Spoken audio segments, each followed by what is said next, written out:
Swami walks into the sanctum and stands for a brief while in front of the Jhoola. Every cell in your body seems to tremble with anticipative excitement. In sharp contrast, Swami is so calm. He gently glides into the ornate swing, but that is enough to impart a tiny bit of momentum to the Jhoola. There is absolute silence. Everyone waits in bated breath for him to initiate the session. Swami is in no hurry. Sitting close up front, you are able to hear his rhythmic breathing.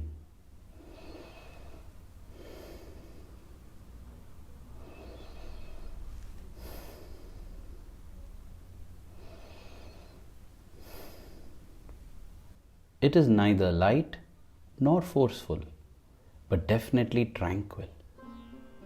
It draws your focus to it without the slightest effort on your part.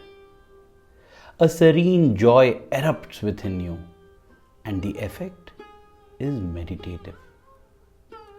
You want this feeling to go on forever.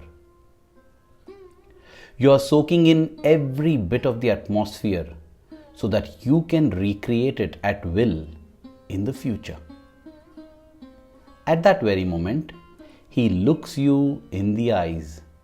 Oh my God, what a feeling! You feel that you are completely exposed, but there is no sense of vulnerability.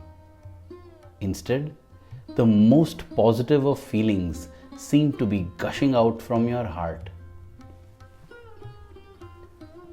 His breathing is interrupted by his words. That is what his words are, an extension of his breath. The statement in the song, "Truth is my breath," gains a new dimension in meaning as you realize that his words are truth and his breath is his word. As the ears are gathering the nectar gushing forth from his mouth, your hands have now begun their quest. They set out towards his lotus feet that are hidden from sight by a saffron silk robe. In the lightest way possible, you gently and gingerly raise the robe a few inches and insert your fingers to touch his feet. However, the fingers encounter something rough on another smooth cloth. It is the golden border of the silk dhoti. You look at his face as your fingers ever so gently raise the dhoti. He continues to speak without the slightest disturbance. You are happy because that is the permission to go ahead with the Padaseva. A moment later, your fingertips touch his toe tips, and an electric current of joy courses through your entire frame. Ah, salvation! You gently massage his big toes between the index fingers and thumbs of your hands. That is how your Padaseva begins. The ancient Bharatiya culture placed a lot of emphasis on the hand mudras or the positioning of fingers to attain different goals. One of the most common yet most powerful mudra is the chin mudra. It is also called the Jnana mudra, and it is employed by yogis and common folk alike during meditation. In mudra science, the thumb symbolizes the divine or cosmic consciousness, the Paramatma, and the index finger, the human consciousness, Jivatma. When the two meet, there is realization, the oneness of humanity with the cosmic consciousness. Thus, this chin mudra is also the symbol of the infinite. The other three fingers, represent the three qualities of nature: Sattva, Rajas and Tamas. This objective world of gunas symbolically disappears when union is achieved. As your fingers fondle Swami's big toe, you realize that his feet have actually helped in bringing together the thumb and the index finger, the Jivatma and the Paramatma. The Guru's feet is the boat to connect the shores of Jivatma and Paramatma. But at the present moment, you do not care about crossing the ocean of worldly existence. Actually, you care about nothing at all. You are so blissful in the now that no thoughts of the past or future arise in your mind. As a result, neither are there worries of the past nor fears of the future. The present has become so big and immense that it is omnipresent. Wait a minute. Maybe that is the secret to crossing the ocean of worldly existence after all. Swami is pushing the carpeted ground with his feet to keep the Jhoola swinging. As his toes raise ever so lightly when the Jhoola moves back, you insert your fingers below them. Now you are touching part of his soul, and that deeply touches part of your soul. Each time the Jhoola moves back, you insert a bit more of your hands under his soles. All the while, you are looking at his face, hoping that you are not disturbing him in your Seva. Swami continues to deliver his discourse, but you are not listening. All your senses are at his feet. And when they are directed thus, why do you need any other thing? His feet are so unbelievably smooth and perfect. It is hard to think that these are the soles that move on grass, concrete, sand, mud, and carpets alike.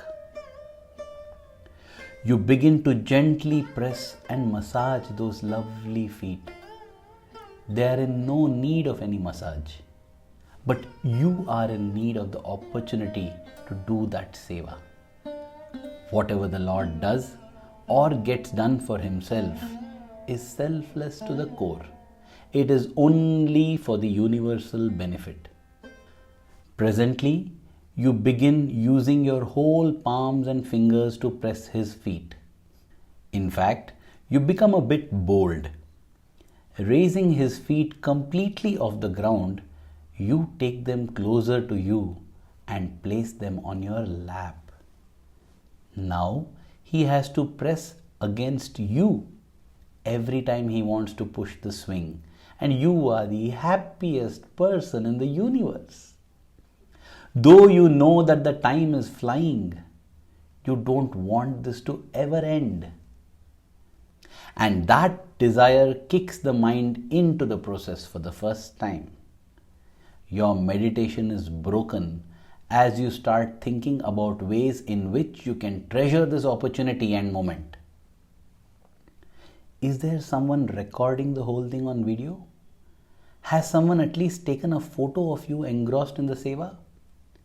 What should you do to get the maximum benefit of this chance? Shouldn't you pray for your parents, friends, and other dear ones also when you are at such proximity to the feet? 100 thoughts crowd your previously empty mind. The cuckoo clock in the neighboring hall chimes to mark the time. Ah, it's getting late, Swami says. That is an awakening call for you. No, Swami, you scream out mentally. Please, I want to do this Seva some more. that is when you realize that you have not been doing Padaseva in the last few minutes because your mind has wandered away. Padaseva is not about being there physically. All the senses, mind and spirit, should be at his feet. In fact, if these are present at his feet, the body need not be near at all. That is why even this video Seva can be perfect meditation, though one is physically very far from his feet. Swami sits back. It doesn't look like he is leaving. It is as if the alarm was simply to wake you up from the worldly thoughts and desires. You go back into your state of living in the now.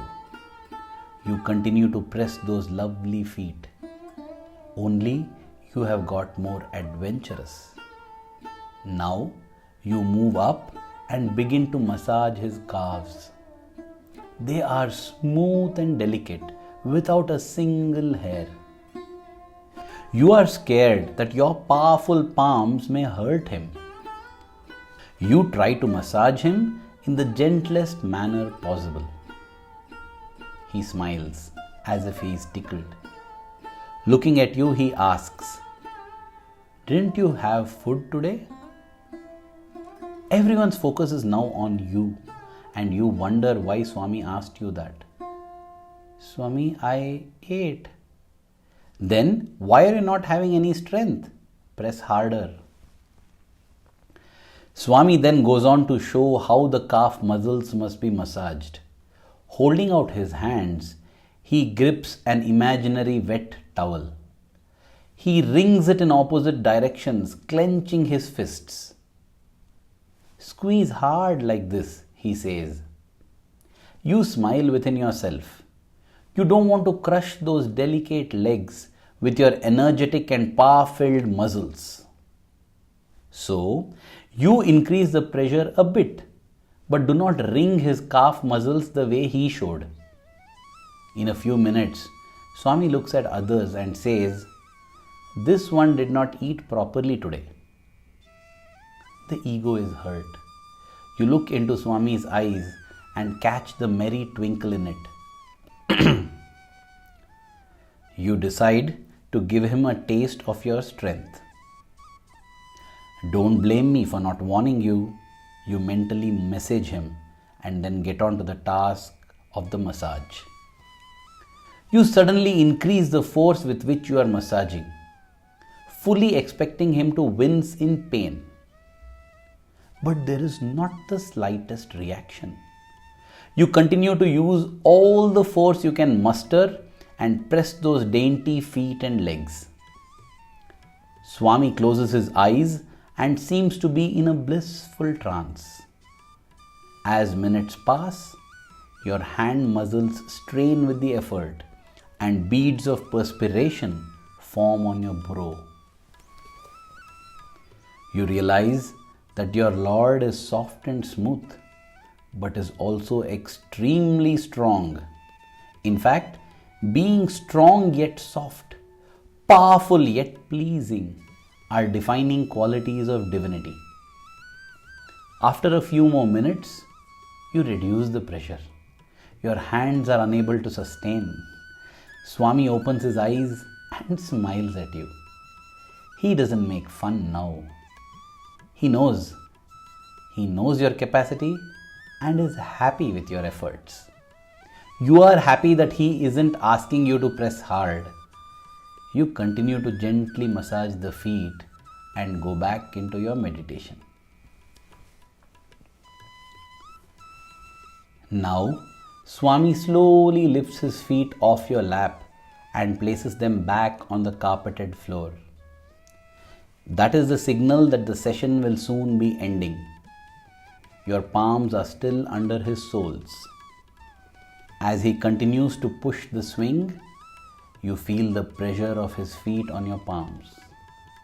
He begins to move his toes. And to your greatest delight, you realize that he is now massaging your tired palms with his lotus feet. you allow your hands and palms to relax and enjoy the divine service. Lost in divine bliss, you remember a statement that Swami often makes in his discourses. These hands of mine have never stretched out to receive. They always give, give and give. You think to yourself, Swami, not only your hands, your feet too never stretch out to receive. Even when they seem to be receiving Seva, they are gifting an opportunity and rendering Seva at the same time. The clock chimes again, indicating that half an hour has elapsed since Swami said that it was time for him to go. This time, Swami rises and indicates that it is time for Arati. You move back a little to allow him space to walk back towards the staircase at the far end of the neighboring hall. He glides away like the whiff of wind that he arrived as.